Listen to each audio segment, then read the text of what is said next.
Thank you for inviting me today. My charge today is to give you the local and regional context in order to sort of set the stage for then a series of talks about what's happening locally. I think that's the way I understand it. Minnesota and the Twin Cities is a pretty vibrant place in a lot of ways. As a region, it performs well on a lot of metrics that are used nationally to essentially measure the well-being of metropolitan areas. The region and the state has a very highly educated population. It has a healthy population on measures of well-being that are related to health. We do really quite well. School performance is generally quite good among school children, all of whom, of course, as you know, are above average. The Twin Cities has, it's among the highest 10 or 15 metropolitan areas in the country in terms of median income. It has a history of high job growth, higher than the nation as an average. It's home to 30 or more Fortune 500 companies. It came through the economic restructuring of the 1970s and the 1980s fairly unscathed, and that's because it had a diversified economy and wasn't overly dependent on manufacturing or any single industry for that matter. As you all know, it has a very strong arts community. It has a very active foundation community, which participates in local events. It has a tradition of good government that it can be proud of. Despite the preconceptions of Portland's prominence in this area, we were doing regionalism before they knew what that meant. And we've been doing it for over 40 years. We have a tax base sharing program where communities that have a lower tax base get to share the higher and more profitable tax bases of other communities. This is an extremely rare program in the United States. We were running what is called a fair share affordable housing program 40 years ago when few other places had it. We still have such a program today. We have a regional planning body. So there's a lot, you know, in many ways, Minnesota and the Twin Cities deserves its reputation as really sort of an enlightened place and a place where good things are happening. I meet with prospective students who come thinking that they might want to study urban and regional planning at the University of Minnesota, and I always tell them that really it's a great place to study urban things because of all of these good things that are happening, but also because we got a lot of bad things happening as well. That is, we can, for every success that you can point to in the Twin Cities, you can point to real problems as well. This region has diversified significantly since the 1970s. In the 1970s, diversity meant having both a Finn and a Norwegian in the same room. And since then, it has really changed. But we have not diversified very gracefully in the Twin Cities and in Minnesota. We have among the highest rates of racial disparity and concentrated poverty in the entire country. That is, if you are poor and African American, you are many more times likely to live in a neighborhood of concentrated poverty than if you are poor and white in Minnesota and in the Twin Cities. Now that's true virtually everywhere, but it is more true in the Twin Cities than in most other places. The child poverty rate among Asian Americans in the Twin Cities is the highest in the nation. The child poverty rate among African Americans is the 5th highest in the nation. We have the 2nd greatest disparity in concentrated poverty between central cities and suburbs. So this problem that we have in the Twin Cities, that we also have nationally of more acute concentrations of poverty, is really centrally located in our Twin Cities, more so than in almost any other metropolitan area in the United States. In 2010, the jobless rate among African Americans was more than 3 times the jobless rate for whites. That was the worst disparity in the nation.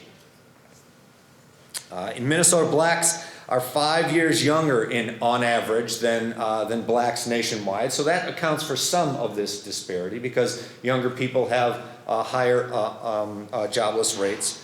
And as a whole, African Americans in this community are less well educated than African Americans elsewhere in the country. And so that may have some impact on this disparity in jobless rate. But even accounting for those disparities of age and education, there is still a black-white disparity in joblessness. So there's something obviously happening here within the region that suggests a more complicated kind of dynamic and growth dynamic that's taking place.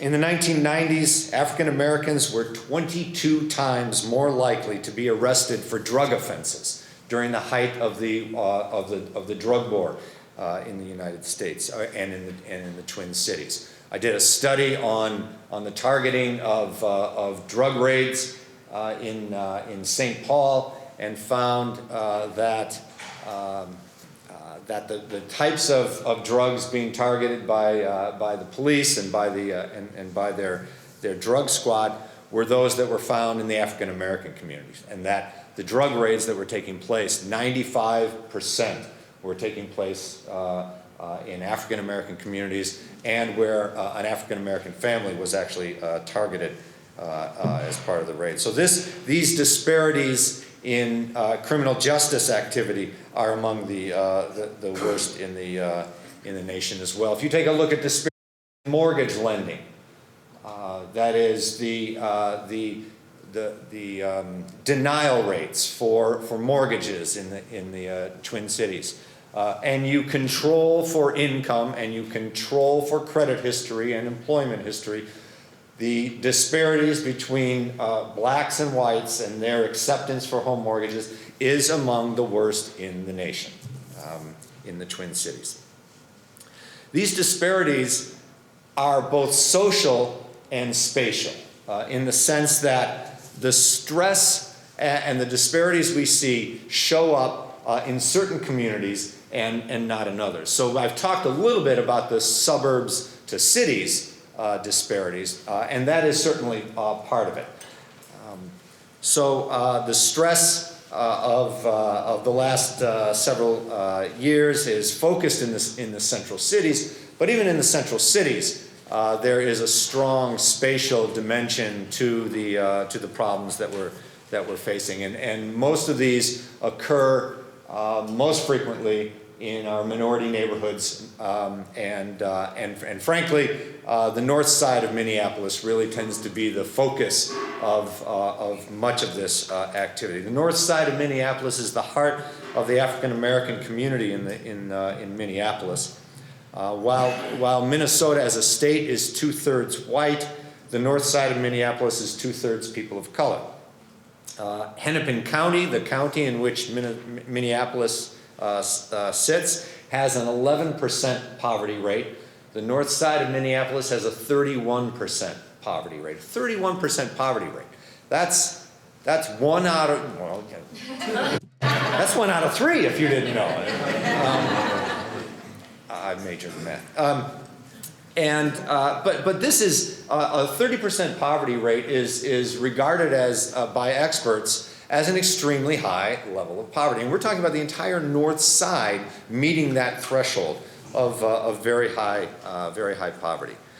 Nearly 1/3 of the residents of North Minneapolis are under the age of 18. This is highly disproportionate compared to the rest of the city and compared to the rest of the county.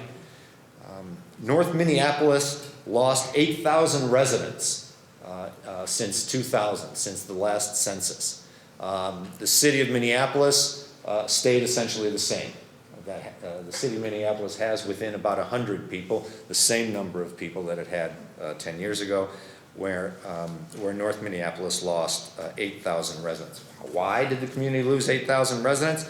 It might have something to do with the 3,500 vacant properties that are located on the north side as of about September of 2010. Why are there about 3,500 vacant properties on the north side? That probably has something to do with the 6,600 foreclosed properties that are located on the north side in Minneapolis. Foreclosures, of course, were part of the economic meltdown of the 2007, the foreclosure crisis, which was national and in scope.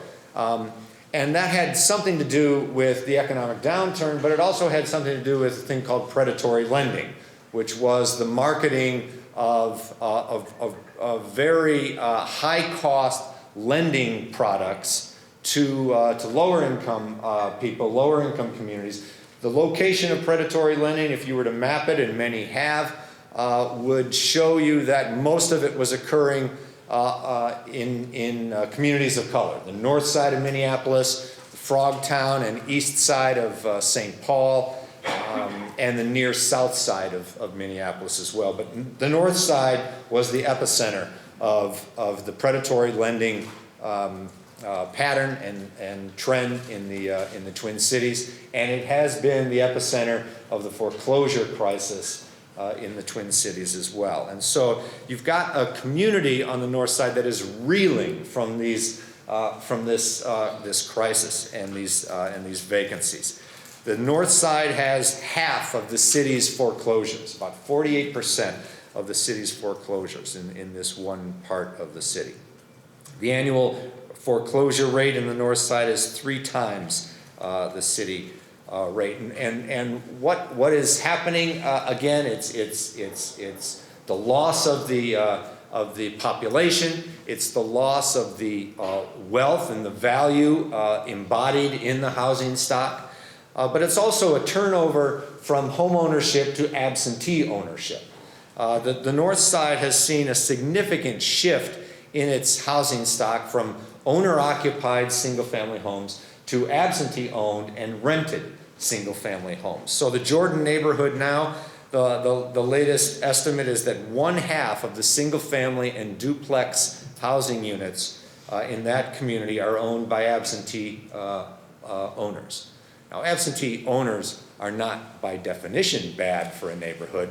They are in practice fairly bad for neighborhoods in the sense that they often regard their units as investments only, and secondarily do they think of these units as places to live and part of a community and regarding the kind of community dimensions of what they do. So Jordan, as I said, is experiencing this shift to absentee ownership. The rate of absentee ownership in that neighborhood has doubled since 2001, but in nearby neighborhoods of Falwell and McKinley, it has tripled since 2001. So this is a phenomenon that's taking place fairly widely throughout this area. And in the north side of Minneapolis, then over these years, we've seen a shift of about 3,000 units from home ownership into absentee ownership. And again, it has to do with predatory lending. It has to do with the shakeout of the market in these ways. And so what you find on the north side is a community with a proud history and a long history of community, but one that is threatened now by this kind of economic meltdown of the past few years. And a community that had always had more than its share of economic disadvantage. And so it's one that presents an interesting dichotomy, one where many of you in this room know the north side much better than I and do your work in the north side. And you know the strong community ties in the north side, and you know about the dense organizational structure of the north side and all of those advantages that exist in the north side. But what we also know about the north side are the extreme challenges that are faced by the residents who live there, and by the organizations who are working to do business in that part of the town. So